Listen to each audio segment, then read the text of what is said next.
नमस्कार दोस्तों, स्वागत है आपका दशमेश क्लासेज के यूट्यूब चैनल पर। आज हम इस वीडियो में औसत चाल ज्ञात करने के क्वेश्चन और संख्याओं के वर्गों और घनों का औसत ज्ञात करने के क्वेश्चन हम करेंगे। तो देखते हैं फर्स्ट क्वेश्चन। एक व्यक्ति बिंदु ए से बी तक स्कूटर से 24 किलोमीटर प्रति घंटे की गति से जाकर वापस बिंदु ए तक 36 किलोमीटर प्रति घंटे की गति से आता है। तो पूरी यात्रा में उसकी औसत चाल कितनी है, ये आपने बताना है। औसत चाल ज्ञात करने के लिए बेसिक हमारे पास कंडीशन रहती है कि तय की गई कुल दूरी बटे में दूरी तय करने में लगा कुल समय। तो अभी अपने पास क्वेश्चन के अंदर आपको दूरी दी नहीं गई, तो इस कंडीशन में हम 24 और 36 का एलसीएम लेते हैं, जो कि आपके पास 72 आता है। तो दूरी जो है वो हम 72 मान लेते हैं। समय निकालने के लिए दूरी बटे चाल होता है। डिस्टेंस जो आपको दी गई है उसे आप स्पीड से डिवाइड करते हैं। तो पहला टाइम देखते हैं अपने कि 72 डिस्टेंस और आप 24 की स्पीड से अगर कवर करते हैं तो कितना टाइम लगेगा हमें, 3 घंटे। ऐसे ही वापसी में डिस्टेंस आपकी वही है 72 और स्पीड आपके पास 36 है, तो इस बार हमें टाइम कितना लगेगा, 2 घंटे। तब आप इनकी औसत चाल लिखते हैं, तो औसत चाल के लिए तय की गई कुल दूरी, तो आप 72 प्लस 72 लिखेंगे और अपॉन में दूरी तय करने में लगा कुल समय, तो 3 प्लस 2 लिखा। इसे सॉल्व करते हैं, 144 डिवाइड बाई 5 होता है और 28.8 किलोमीटर पर आवर ये हमारा आंसर आ जाता है। ये जो मेथड अपना वो हर एक कंडीशन पर एप्लीकेबल है। अभी बात करते हैं इसी क्वेश्चन को करने के सेकंड मेथड की। तो सेकंड मेथड के लिए कंडीशन रहती है कि जब आपको डिस्टेंस इक्वल बताई गई हो, दूरियां जो है वो दोनों स्थानों के बीच की दूरी आने में भी और जाने में भी, दोनों स्थानों के बीच की दूरियां आपको बराबर बताई गई है। तो उस कंडीशन में औसत चाल के लिए 2xy upon x plus y use कर सकते हैं। यहाँ x और y जो है वो आपकी स्पीड होती है जो आपको क्वेश्चन में दी गई है। तो इसके अकॉर्डिंग अगर करें तो इनमें वैल्यू पुट करते हैं, तो 2 इंटू एक्स की जगह फर्स्ट जो स्पीड आपकी 24 थी और सेकंड हमें स्पीड दी गई थी 36, तो वो लिखी हमने अपॉन में 24 प्लस 36।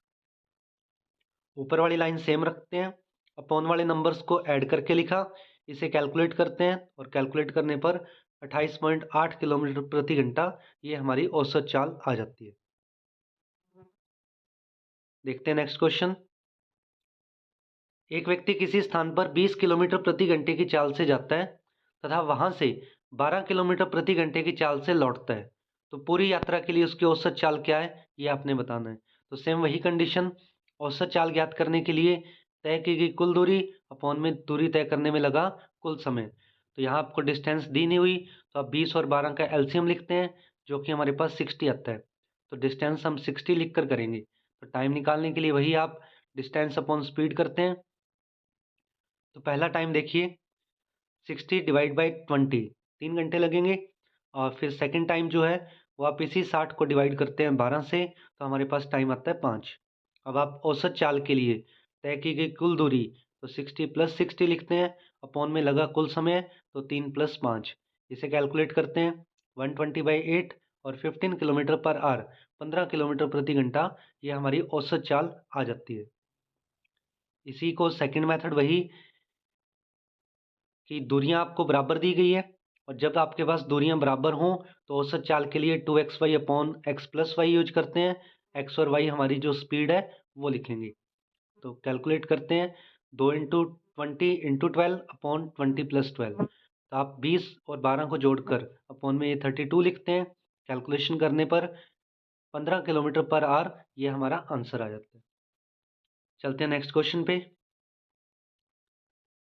श्याम एक यात्रा का आधा भाग 24 किलोमीटर प्रति घंटे की चाल से तथा शेष आधा भाग 16 किलोमीटर प्रति घंटे की चाल से चलता है। तो शाम की पूरी यात्रा में औसत चाल क्या होगी, यह आपने बताना है। तो उसी टाइप का क्वेश्चन है। तो औसत चाल ज्ञात करने के लिए तय की गई कुल दूरी अपॉन में दूरी तय करने में लगा कुल समय, इसी को हम यूज करते हैं। और डिस्टेंस आपको दी नहीं गई, तो इस कंडीशन में वही आप 24 और 16 का एलसीएम लिखते हैं, जो कि आपके पास 48 आता है। अब टाइम निकालने के लिए वही आप डिस्टेंस अपॉन स्पीड यूज करेंगे। अब इस क्वेश्चन में आपको कहा गया है कि यात्रा का आधा भाग, तो ज़रूरी नहीं है कि आपको ये 48 को आधा करके 24 लिख के करना है, हम 48 लिख कर ही कर सकते हैं। तो टाइम जो है, फर्स्ट टाइम अपने पास 48 डिवाइड बाई 24 यानी कि 2 आवर्स आ जाता है। और दूसरा टाइम जो है वो 48 को आप डिवाइड करते हैं 16 से, मतलब 3 आवर आ जाता है। तो औसत चाल के लिए वही आप तय की गई कुल दूरी, तो डिस्टेंस हमने 48 + 48 लिख देंगे अपॉन में 2 + 3। सॉल्व करते हैं 96/5 और 19 एंड 1/5 जो है 19 सही 1/5 किलोमीटर प्रति घंटा, ये हमारी औसत चाल आ जाती है। बात करते हैं सेकंड मेथड की। तो सेकंड मेथड वही कि डिस्टेंस हमारे पास इक्वल है और जब दूरियां बराबर हैं तो हमने 2xy अपॉन x + 5 यूज करना है, जहां अपने पास x और y जो है वो आपकी स्पीड है। तो इस क्वेश्चन के अकॉर्डिंग स्पीड आपके पास 24 और 16 थी, तो 2 × 24 × 16 अपॉन 24 + 16 करते हैं। अपॉन वाले नंबर्स को ऐड करके लिखा, ऊपर वाले नंबर जैसे थे वैसे के वैसे ही हमने लिखे। कैलकुलेट करते हैं और कैलकुलेट करने के बाद 19 सही 1/5 किलोमीटर प्रति घंटा, ये हमारा आंसर आ जाता है। देखते हैं नेक्स्ट क्वेश्चन। एक व्यक्ति एक स्थान से दूसरे स्थान तक 4 किलोमीटर प्रति घंटे की चाल से, दूसरे से तीसरे स्थान तक 6 किलोमीटर प्रति घंटे की चाल से तथा तीसरे से चौथे स्थान तक 8 किलोमीटर प्रति घंटे की चाल से जाता है। यदि प्रत्येक दो स्थानों के बीच की दूरी बराबर हो तो उसकी औसत चाल ज्ञात कीजिए। तो इस बार दूरियां जो अपने पास वो 3 होंगी। आप स्थान 4 अपने पास, पहले से आप दूसरे पे जा रहे हैं, दूसरे से तीसरे पे और तीसरे से चौथे स्थान तक। तो इस कंडीशन में भी दूरियां बराबर बताई गई है। तो फर्स्ट अपने कंडीशन जो है कि दूरी आपको दी नहीं गई, तो औसत चाल के लिए हमने वही करना है कि तय की गई कुल दूरी बटे दूरी तय करने में लगा कुल समय। तो डिस्टेंस आपको दी नहीं गई, तो इसलिए हम इन तीनों स्पीड का एलसीएम लिख लेते हैं। 4, 6 और 8 का एलसीएम क्या होगा 24। तो डिस्टेंस हम 24 लेकर करेंगे। टाइम निकालने के लिए वही आप डिस्टेंस अपॉन स्पीड यूज करते हैं। अभी आप देख लीजिए इसमें कि स्पीड आपके पास 4, 6 और 8 आपको दी गई है। तो टाइम निकालते हैं अपने इनका। तो पहला टाइम जो है वो 24, उसे आप डिवाइड करते हैं 4 से और तो 6 आवर्स आ जाता है। और दूसरा टाइम जो है वो 24 को आप डिवाइड करते हैं 6 से, तो 4 घंटे आ जाएगा। और तीसरा टाइम जो है आप 24 को डिवाइड करेंगे 8 से, तो ये अपने पास 3 घंटे आ जाता है। तो इस बार अपने पास ये 3 टाइम निकालने अपने को, क्योंकि हमें 3 स्पीड दी रखी थी। तो तीनों स्पीड के अकॉर्डिंग हमने तीनों टाइम जो है वो निकाल लिए। अब आप औसत चाल के लिए तय की गई कुल दूरी बटे लगा कुल समय, तो इन तीनों को ऐड करते हैं।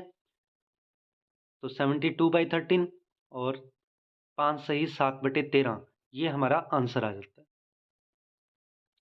बात करते हैं इसी के सेकंड मेथड की। तो सेकंड मेथड वही कि अपने पास दूरियां बराबर हैं, लेकिन इस बार अब अपने पास 3 दूरियां हैं। तो यहाँ आप औसत चाल के लिए 3xyz upon xy + yz + zx इसे यूज करेंगे। यहाँ अपने पास एक्स वाई और जेड जो वो आपकी स्पीड होगी जो आपको क्वेश्चन में दी गई है। तो इसके अकॉर्डिंग वैल्यू पुट करते हैं, तो आप 3 × 4 × 6 × 8 लिखते हैं। अपॉन में 4 × 6 होगा प्लस 6 × 8 होगा प्लस में फिर 8 × 4 होगा। तो ये हमने तीनों जो स्पीड आपको दी गई थी वो इसमें रख दी। कैलकुलेशन के लिए वही ऊपर वाले नंबर वैसे ही रख देते हैं, अपॉन वाले नंबर्स में इनका मल्टीप्लाई करेंगे, उसके बाद इनको ऐड करना है। तो मल्टीप्लाई करने पर 4 × 6 24 आ जाता है, प्लस 6 × 8 48 और 8 × 4 32। इनको अब आप ऐड करते हैं तो अपॉन में बन जाता है 104। कैलकुलेट करने पर 5 से 7/13 किलोमीटर प्रति घंटा, ये हमारी औसत चाल आ जाती है। चलते हैं नेक्स्ट क्वेश्चन पे। एक व्यक्ति 12 किलोमीटर की दूरी 3 किलोमीटर प्रति घंटे की चाल से, 30 किलोमीटर की दूरी 5 किलोमीटर प्रति घंटे की चाल से तथा 40 किलोमीटर की दूरी 10 किलोमीटर प्रति घंटे की चाल से तय करता है। तो उसकी औसत चाल ज्ञात कीजिए। तो इस बार आपको क्वेश्चन में डिस्टेंस जो है वो दी गई है और हमें जो दूरियां दी गई है हम उसी को यूज करते हैं। तो औसत चाल के लिए आपने वही करना है कि कुल कितनी दूरी अपॉन में लगा कुल समय। तो टाइम निकालते हैं पहले हम इनका। तो टाइम के लिए आप डिस्टेंस अपॉन स्पीड करेंगे। तो पहला टाइम जो है वो अपने पास आता है 12 / 3 यानी कि 4 घंटे, क्योंकि दूरी 12 किलोमीटर थी और इसे तय करने में स्पीड जो है वो आपके पास 3 किलोमीटर प्रति घंटा थी। दूसरा टाइम निकालते हैं तो वो आपके पास आता है 30/5 यानी कि 6 घंटे। डिस्टेंस आपके पास 30 थी और स्पीड जो है वो आपके पास 5 किलोमीटर प्रति घंटा थी। ऐसे ही हम तीसरा टाइम निकालते हैं जो आपके पास 40/10 यानी कि 4 घंटे आ जाता है। तब आपने औसत चाल लिखनी है, तो औसत चाल के लिए वही आप तय की गई कुल दूरी, तो दूरी आप लिखते हैं 12 + 30 + 40 अपॉन में लगा कुल समय। तो टाइम अपने पास पहला 4 था, दूसरा 6 और तीसरा फिर 4, तो इनको अपने ऐड करते हैं तो 82 / 14 होता है। कैलकुलेट करते हैं तो 5 सही 6/7 किलोमीटर प्रति घंटा ये हमारी औसत चाल आ जाती है। देखते हैं नेक्स्ट क्वेश्चन। एक व्यक्ति किसी यात्रा का 1/4 भाग 8 किलोमीटर प्रति घंटे की चाल से, 3/5 भाग 6 किलोमीटर प्रति घंटे की चाल से तथा शेष भाग 10 किलोमीटर प्रति घंटे की चाल से दौड़कर पूरा करता है, तो उसकी औसत चाल ज्ञात कीजिए। तो देखिए, इससे पहले हमने जो किए उनके अंदर आपको डिस्टेंस इक्वल बताई थी या फिर अलग अलग डिस्टेंस थी, तो वो हमें क्वेश्चन में दी हुई थी। अब आपके पास डिस्टेंस इक्वल भी नहीं है, टोटल डिस्टेंस भी आपको दी नहीं गई। तो पहले हमें जो क्वेश्चन के अंदर दिया गया है दूरी जो है वो पार्ट लिखते हैं हम कि एक तो 1/4 भाग करना है इसका, फिर आपने सेकंड करना है 3/5 भाग, और लास्ट में जो रिमेनिंग पार्ट जो बचता है शेष भाग जो है वो लिखना है। तो इस कंडीशन में अपने 1/4 3/5 जो है डिस्टेंस का जो पार्ट बताया गया है उसमें अपॉन में जो नंबर लिखे गए हैं 4 और 5, आपने उनका एलसीएम लेना है। तो उनका एलसीएम अपने पास आया था 20, तो 20 को हम टोटल दूरी जो है वो मान लेंगे। इसके अकॉर्डिंग अब अपने पास दूरी के जो पार्ट हैं 1/4 करेंगे 20 का तो 5 किलोमीटर, ऐसे ही आप नेक्स्ट 3/5 करते हैं 20 का तो वो 12 किलोमीटर, और शेष भाग जो है वो 20 में से आप ये 5 और 12 यानी कि 17 माइनस करते हैं, 3 किलोमीटर आ जाता है। और इसे कवर करने में जो आपको स्पीड बताई गई थी वो इस तरीके से थी कि जो स्टार्टिंग का 1/4 पार्ट जो है उसके लिए 8 किलोमीटर प्रति घंटा, और 3/5 के लिए थी अपने पास 6 किलोमीटर प्रति घंटा, और शेष भाग जो था उसके लिए थी 10 किलोमीटर प्रति घंटा। तब आपके पास दूरी भी आ चुकी है और स्पीड भी है। तब अपने इनकी औसत चाल बतानी है। तो औसत चाल के लिए वही तय की गई कुल दूरी अपॉन दूरी तय करने में लगा कुल समय। तो अभी अपने को टाइम निकालना होगा पहले। तो टाइम के लिए डिस्टेंस अपॉन स्पीड करेंगे। तो पहला टाइम जो है वो 5 किलोमीटर की डिस्टेंस 8 किलोमीटर प्रति घंटे की स्पीड से हम तय करते हैं, तो वो टाइम 5/8 आता है। दूसरा टाइम 12 किलोमीटर की जो डिस्टेंस थी वो आप 6 की स्पीड से कवर करते हैं, तो 2 घंटे। और ऐसे ही तीसरा टाइम 3 किलोमीटर की डिस्टेंस 10 की स्पीड से कवर करनी है, तो 3/10 लिख लेते हैं। अब औसत चाल के लिए वही आप दूरियों को ऐड करेंगे, तो टोटल डिस्टेंस 5 + 12 + 3 है, अपॉन में टोटल टाइम जो है वो आपके पास 5/8 + 2 + 3/10। तो ऊपर वाली कैलकुलेशन तो सिंपल है बिल्कुल कि डिस्टेंस हमारे पास 20 हुई। अपॉन वाली कैलकुलेशन जो थी उसमें आप इनको एलसीएम लेकर ऐड करते हैं, तो आपके पास कुछ 25 + 80 + 12/40 ये बनता है। नेक्स्ट जो लाइन बनती है इनको ऐड करके लिखते हैं आप, तो 20 के अपॉन में 117/40 बनता है। तो तीसरा बटा जो वो ऊपर आ जाता है, तो अगली लाइन में आप 20 × 40/117 और इसे मल्टीप्लाई करके 800/117 कैलकुलेशन करने पर 6.83 किलोमीटर पर आवर ये हमारी एवरेज स्पीड आ जाती है। देखते हैं नेक्स्ट क्वेश्चन। प्रथम 17 प्राकृत संख्याओं के वर्गों का औसत ज्ञात कीजिए। तो अब अपने पास इनकी स्क्वायर्स की एवरेज निकालनी है आपने। तो प्राकृत संख्याएं हमारी 1 से स्टार्ट होती हैं और इनकी स्क्वायर करके फिर अपने को इनका औसत बताना है। तो इस कंडीशन में ये रहता है कि आप प्रथम n प्राकृत संख्याओं के वर्गों का योग निकालने के लिए n × n+1 × 2n+1/6 इस फॉर्मूले को हम यूज करते हैं। n जो है वो नंबर्स हैं, तो आपको 17 बताए गए। तो इन प्रथम 17 प्राकृत संख्याओं के वर्गों का योग क्या बनेगा, फॉर्मूले में वैल्यू पुट करते हैं। n की जगह आपने लिखा 17, फिर ब्रैकेट में n+1 है तो 17 + 1, फिर है 2n+1 यानी कि 2 × 17 करेंगे और +1 अपॉन में 6। तो कैलकुलेट करके लिखते हैं, तो 17 × 18 × 35, पहले मल्टीप्लाई होगा 2 का 17 से और फिर +1 किया, तो 35 अपॉन में क्या बनता है 6। अब इसे नेक्स्ट कैलकुलेट करते हैं, तो 18 को आप कट कर सकते हैं 6 से, तो वो आपके पास 17 × 3 × 35 आ जाता है। तो एक बार हम इसे इतना ही लिखते हैं। आपसे अब औसत पूछा गया है, तो औसत के लिए वही बेसिक पॉइंट, राशियों का योग बटे राशियों की संख्या करेंगे। तो राशियों का योग जो है वो 17 इंटू 3 इंटू 35 था, अपॉन आप 17 से डिवाइड करते हैं तो 17 से 17 कैंसिल हो जाएगा, तो बचता है अपने पास 3 इंटू 35, 105 जो है वो हमारा आंसर आ जाता है। देखते हैं नेक्स्ट क्वेश्चन। 11 से 20 तक की प्राकृत संख्याओं के वर्गों का औसत ज्ञात कीजिए।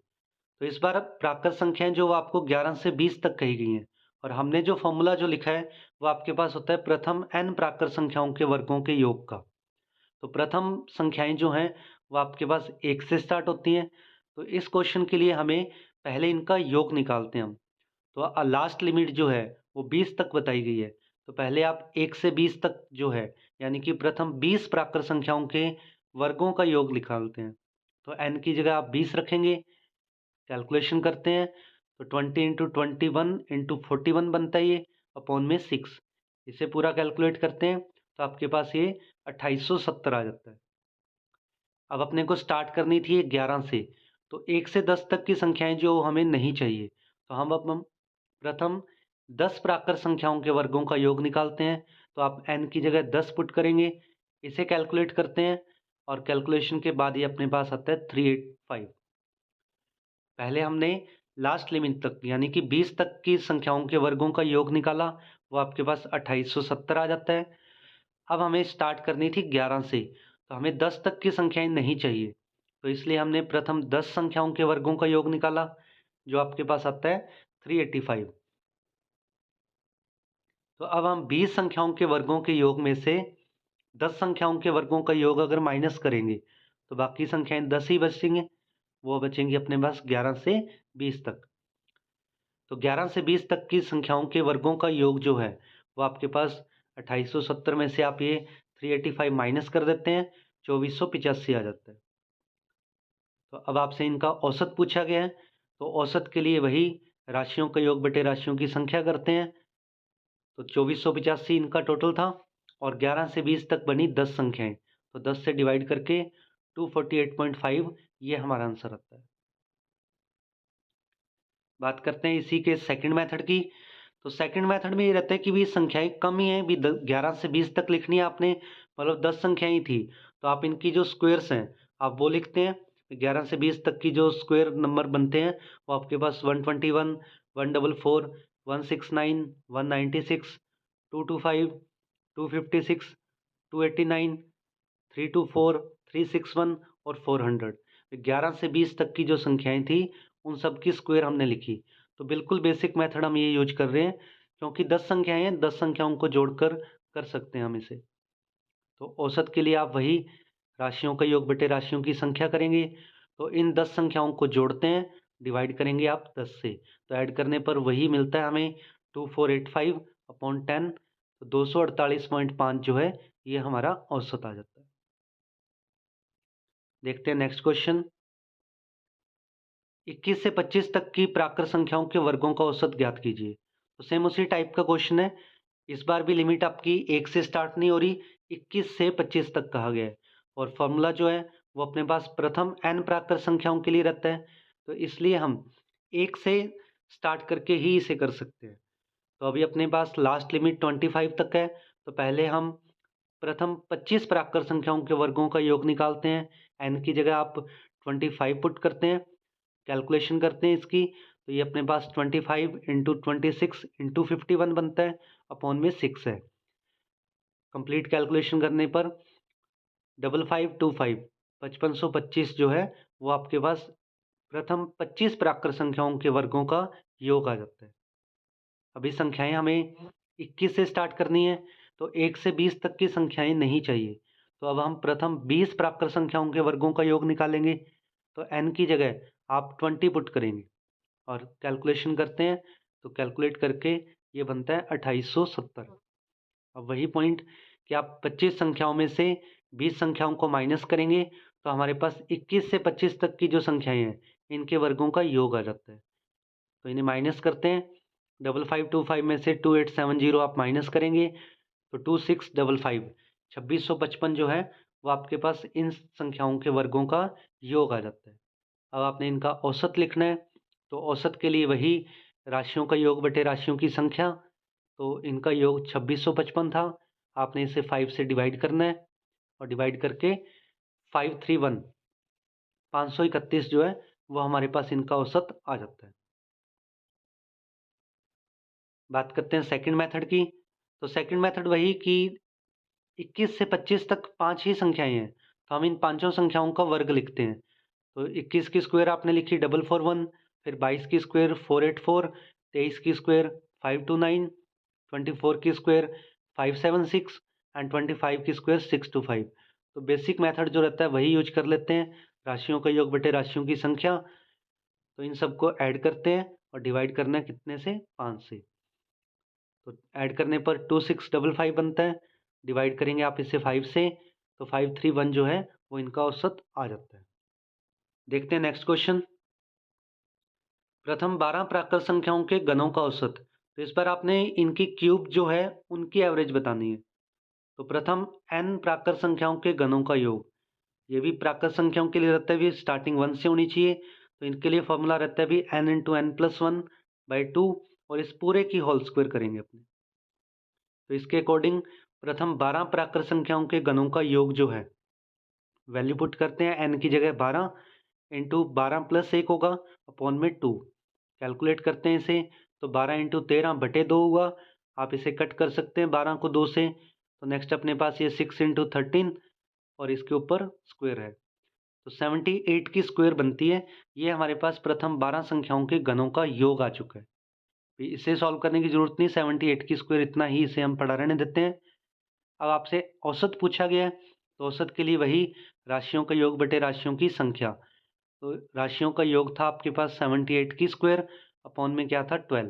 तो इसे अपने कैलकुलेट करने के लिए 78 इंटू 78 लिखते हैं अपॉन में 12, कैलकुलेट करेंगे 507, ये हमारा आंसर आ जाता है। देखते हैं नेक्स्ट क्वेश्चन। 6 से 10 तक की प्राकृत संख्याओं के गणों का औसत ज्ञात कीजिए। तो क्वेश्चन वही है कि क्यूब की ही एवरेज निकालनी है, लेकिन लिमिट अब कहाँ से स्टार्ट हो रही है, 6 से 10 तक। फॉर्मूला जो रहता है हमारे पास वो प्रथम n प्राकृत संख्याओं के लिए रहता है, और प्राकृत संख्याएं 1 से शुरू होती हैं। तो अब हमें इसे 2 बार में करना है, मतलब इनका हम पहले योग निकालते हैं। तो लास्ट लिमिट 10 तक है, तो पहले हम प्रथम 10 प्राकृत संख्याओं के गणों का योग निकालते हैं। n की जगह आप 10 पुट करते हैं, तो कैलकुलेशन करने पर ये बनता है 10 इंटू 11 बटे 2 और इसके ऊपर स्क्वायर। कट करते हैं तो 5 इंटू 11 और 55 बनता है, 55 की स्क्वायर लिख दी हमने 3025। तो प्रथम 10 प्राकृत संख्याओं की जो क्यूब है उनका योग, इनके घनों का योग जो है वो आपके पास 3025 आ जाता है। अभी अपने को 6 से 10 तक चाहिए, मतलब 5 तक की संख्याएं नहीं चाहिए अपने को। तो अब अपने प्रथम 5 प्राकृत संख्याओं के गणों का योग निकालते हैं। तो n की जगह आप 5 पुट करेंगे, कैलकुलेशन करते हैं, तो ये बनता है 5 इंटू 6 डिवाइड बाई 2 और इसके ऊपर स्क्वायर थी। तो अब 5 इंटू 3 बचता है, ये स्क्वायर करते हैं आप तो 15 की स्क्वायर 225 जो है वो इनका योग बनता है। तो हमने प्रथम 10 प्राकृत संख्याओं के गणों का योग निकाल दिया और फिर प्रथम 5 संख्याओं के गणों का योग निकाल लिया। अब आप इसे माइनस करेंगे तो हमारे पास 6 से 10 तक की संख्याओं के गणों का योग बचेगा। तो माइनस करते हैं अब इनसे, तो 3025 में से 225 माइनस किया तो 6 से 10 तक प्राकृत संख्याओं के गणों का योग आपके पास 2800 आ जाता है। तो अब आपसे इनका औसत पूछा गया है, तो औसत के लिए वही राशियों का योग बटे राशियों की संख्या। तो राशियों का योग आपके पास 2800 था, इसे आप 5 से डिवाइड करते हैं और डिवाइड करने पर 560, ये इनका औसत आ जाता है। बात करते हैं इसी के सेकंड मेथड की। तो सेकंड मेथड ये रहता है कि 6 से 10 तक की संख्याएं हैं, तो 5 ही संख्याएं केवल, हम इनकी क्यूब लिखकर इनका औसत निकालते हैं। तो 6 की क्यूब जो है वो आपके पास 216, फिर 7 की क्यूब 343, 8 की क्यूब 512, 9 की क्यूब 729 है और 10 की क्यूब 1000 होती है। तो राशियों का योग बटे राशियों की संख्या यूज करेंगे हम। तो इनका औसत, इन सारी संख्याओं को आप प्लस करते हैं और डिवाइड कर देंगे 5 से, तो जोड़ने पर 2800 बनता है, बटे 5 करेंगे, 560 जो है वो इनकी एवरेज आ जाती है। देखते हैं नेक्स्ट क्वेश्चन। 16 से 20 तक की प्राकृत संख्याओं के गणों का औसत ज्ञात कीजिए। तो सेम उसी टाइप का क्वेश्चन है। हमारे पास फॉर्मूला जो रहता है वो प्रथम n प्राकृत संख्याओं के लिए रहता है, इनके गणों के योग के लिए n × n + 1 / 2 और होल स्क्वायर, इसे हम यूज करते हैं। तो लास्ट लिमिट अपनी 20 तक है, तो अपने प्रथम 20 प्राकृत संख्याओं के गणों का योग निकालते हैं। तो आपने इनमें वैल्यू पुट की, n की जगह 20 लिखा, तो ये अपने पास बनता है 20 × 21/2 और इस पर स्क्वायर। सॉल्व करते हैं तो 10 × 21 और इन पर स्क्वायर बचती है, तो 210 की स्क्वायर आपने करनी है, जो हमारे पास 44100 बन जाती है। तो ये 20 प्राकृत संख्याओं के गणों का योग आ चुका है। अभी आपको 16 से 20 तक करना है, तो 16 से पहले तक यानी कि 15 तक की संख्याएं अपने को नहीं चाहिए। तो प्रथम 15 प्राकृत संख्याओं के गणों का योग निकालते हैं। n की जगह 15 पुट करते हैं और इसे सॉल्व करने पर 15 × 16/2 बनता है और इसके ऊपर स्क्वायर है ही। तो कैलकुलेट करते हैं तो 15 × 8 120 की स्क्वायर, ये हमारे पास इनका योग बनता है, जो आपके पास 14400 आ जाता है। तो 20 प्राकृत संख्याओं के गणों के योग में से आप प्रथम 15 प्राकृत संख्याओं के गणों का योग जो है वो माइनस करेंगे। तो 16 से 20 तक प्राकृत संख्याओं के गणों का योग 44100 में से 14400 माइनस करते हैं तो 29700 बचता है। आपसे इनका औसत पूछा गया है, तो औसत के लिए वही राशियों का योग बटे राशियों की संख्या। तो इनका योग आपके पास 29700 बना, अपॉन में 16 से 20 तक 5 संख्याएं बनी, तो आप इसे 5 से डिवाइड करते हैं और 5 से डिवाइड करके 5940, ये हमारा आंसर आ जाता है।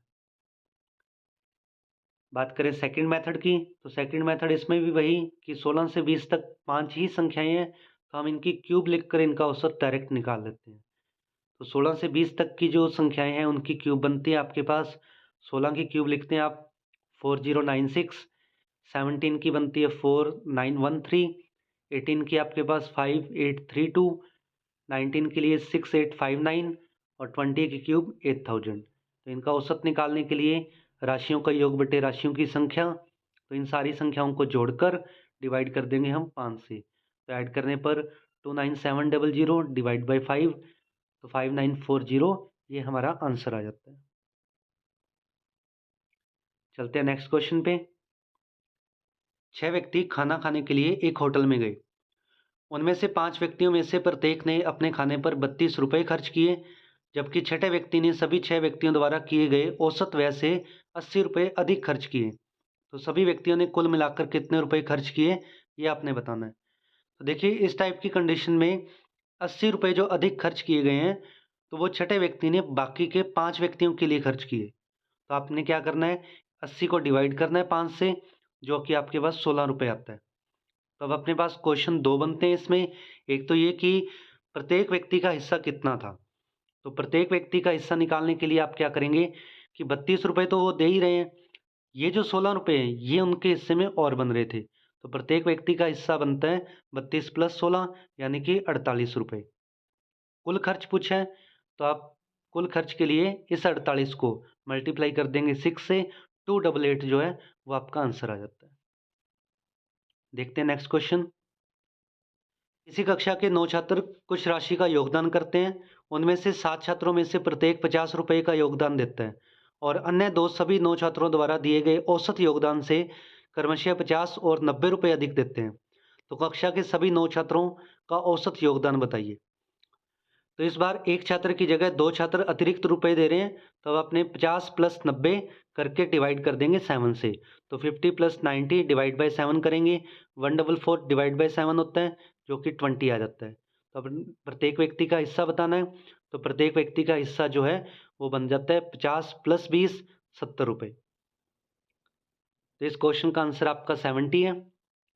चलते हैं नेक्स्ट क्वेश्चन पे। एक पुस्तकाध्यक्ष अपने पुस्तकालय के लिए 60 कहानी की पुस्तकें खरीदता है, लेकिन उसे ज्ञात होता है कि यदि वह 336 रुपये और खर्च करता है तो वह 4 अतिरिक्त पुस्तकें क्रय कर सकता है, और ऐसा करने पर प्रति पुस्तक की समग्र औसत कीमत 1 रुपये कम हो जाएगी। प्रत्येक पुस्तक की पहले की औसत कीमत ज्ञात कीजिए। तो देखिए भी इस क्वेश्चन में अगर अपने विदाउट टैक्स मानकर करते हैं, तो उसने जो किताबें खरीदी, पहले अपने वो देखते हैं टोटल पुस्तकें कितनी हुई, 60 पहले खरीद रहा है और 4 अतिरिक्त पुस्तकें वो क्रय कर सकता है, तो वो 4 आप इसमें ऐड करते हैं तो 64 बनता है। अब उसने अतिरिक्त रुपए कितने दिए? 336। और ये जो 64 किताबें जो खरीदी है, इनकी औसत कीमत क्या हो जाएगी? 1 रुपए कम, तो आप 64 गुणा 1 करते हैं, जो आपके पास 64 ही बनता है। तो अभी कुल जो बनेगा, वो आप 336 रुपए वो दे रहा है, प्लस 64 रुपए ये उसकी बचत हो रही थी, लेकिन उसे वापस तो नहीं मिले, इसलिए आप इसे ऐड करते हैं। तो 336 प्लस 64, जो कि आपके पास बनता है 400। और किताबें अतिरिक्त कितनी खरीदी हमने? 4। तो आप इस 400 को डिवाइड करेंगे 4 से, तो प्रत्येक पुस्तक की पहले की औसत कीमत जो है वो 400/4 यानी कि 100 रुपये आ जाती है। ये मेथड था हमारा कि बिना एक्स माने हम क्वेश्चन को कर रहे हैं। अभी आप सेकंड मेथड देखिए। तो सेकंड मेथड वही अपने पास बेसिक तरीका रहता है, एन इंटू औसत करेंगे और इससे हम योग निकालते हैं। तो पहले हमने 60 किताबें खरीदी थी, उनका मूल्य अपने को पता नहीं, तो वो आप x लिखते हैं। तो लाइन बनती है अपनी 60 इंटू एक्स यानी कि 60x लिखेंगे, कुल रुपए बन गए, प्लस 336 रुपये वो और दे रहा है, तो प्लस 336 लिखते हैं। किताबें 4 अतिरिक्त मिलती है, तो बराबर में आप लिखेंगे 64, और इसके मल्टीप्लाई में औसत कीमत 1 रुपये कम हो जाती है, तो x-1। इसे कैलकुलेट करते हैं, तो 60x प्लस 336 ये तो सेम रहेगा, इक्वल में 64 का आपने अंदर मल्टीप्लाई कर दिया, तो 64x माइनस क्या बनता है? 64। अब x वाली टर्म्स एक साइड कर देते हैं, तो 60x लिखा, बराबर से 64 को उस तरफ लेके जाएंगे तो माइनस का हो जाएगा वो, और दूसरी साइड माइनस के 64 बचे, और 336 को आप इधर लाएंगे तो ये भी माइनस में हो जाता है। तो 60x में से 64x माइनस करेंगे तो माइनस के 4x, बराबर में माइनस के 64 थे और माइनस के 336, तो दोनों ही माइनस में है, तो ऐड होंगे और निशान माइनस ही रहेगा, तो ये बनते हैं माइनस के 400। माइनस से माइनस कैंसिल हो जाएगा, तो अपने x इक्वल बनेगा 400/4 यानी कि 100 रुपये। तो नेक्स्ट अपडेट्स के लिए आप चैनल को सब्सक्राइब कीजिए, वीडियो को लाइक और शेयर कीजिए। Thank you.